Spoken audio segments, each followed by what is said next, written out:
और आप देखिए कि बहरीन दरअसल बहुत इंपॉर्टेंट है अमेरिका के लिए। बहरीन में अमेरिका ने बहुत इन्वेस्ट करके रखा है। अमेरिका के बड़े बड़े यहां पर शॉपिंग मॉल्स, अमेरिका का जो एयरबेस है, उसका हवाई अड्डा है, उसके कई हजार फौजी यहां पर मौजूद हैं। तो बहरीन अमेरिका के लिए मशरिक़ वुस्ता में सबसे अहम बहरी अड्डों में शुमार होता है, क्योंकि यहां अमेरिकी बहरिया का 5th फ्लीट भी कायम है। और यह फ्लीट आप देखिए कि कई इलाकों में अमेरिकी बहरी कार्रवाइयों की निगरानी करता है।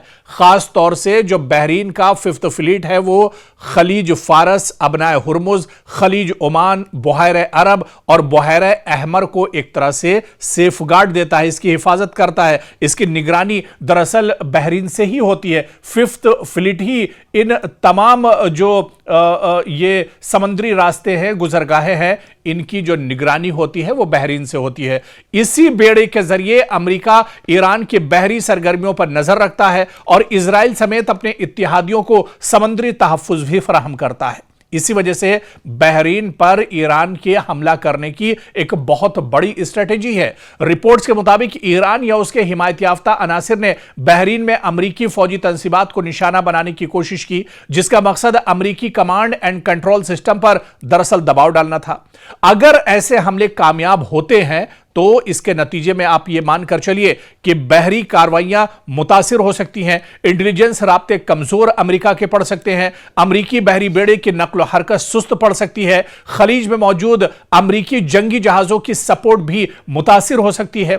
और फिर इसके बाद अगर बात तो उर्दन यानी उर्दन की जाए, जॉर्डन की जाए, यह भी बहुत इंपॉर्टेंट है। यह भी अमेरिका का एक बहुत अहम अड्डा एक तरह से माना जाता है। उर्दन बज़ाहिर जंग का मैदान नजर नहीं आता, लेकिन फौजी एतबार से यह अमेरिका के लिए मशरिक़ वुस्ता में या खलीजी ममालिक में इंतहाई अहम मुल्क है अमेरिका के लिए।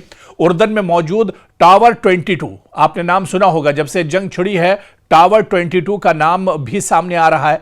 उर्दन में मौजूद अमरीकी टावर 22 अमरीकी फौज का एक बहुत अहम अड्डा है, जहां से सीरिया यानी शाम, इराक और उर्दन की सरहदी पट्टी के करीब वाक़ है। और यह अड्डा कई अहम जिम्मेदारियां अंजाम देता है। शाम और इराक में अमरीकी कार्रवाइयों की निगरानी करता है, यानी फजाई निगरानी, air surveillance, intelligence operations, drone missions और इजराइल के दिफाई निजाम की भी यह पूरी तरह से मदद करता है। रिपोर्ट्स के मुताबिक अब ईरान दरअसल इसी टावर 22 पर अटैक कर रहा है और इस पर एक तरह से टारगेट इसे ईरान ने बनाया हुआ है। हालिया हमलों में इस अड्डे के बाद लॉजिस्टिक मराकज और निगरानी के निजाम को नुकसान ईरान ने पहुंचाया है, जबकि मुताद्दद अमरीकी एहलकार जख्मी होने की इत्तलात भी सामने आई है। अगरचे नुकसान की मुकम्मल और आजादाना तस्दीक एक तरह से नहीं हुई है। अमेरिका, जैसे कि हम आपको पहले भी बता चुके हैं कि अमेरिका दरअसल इन्हें छुपाने की पूरी कोशिश करता है।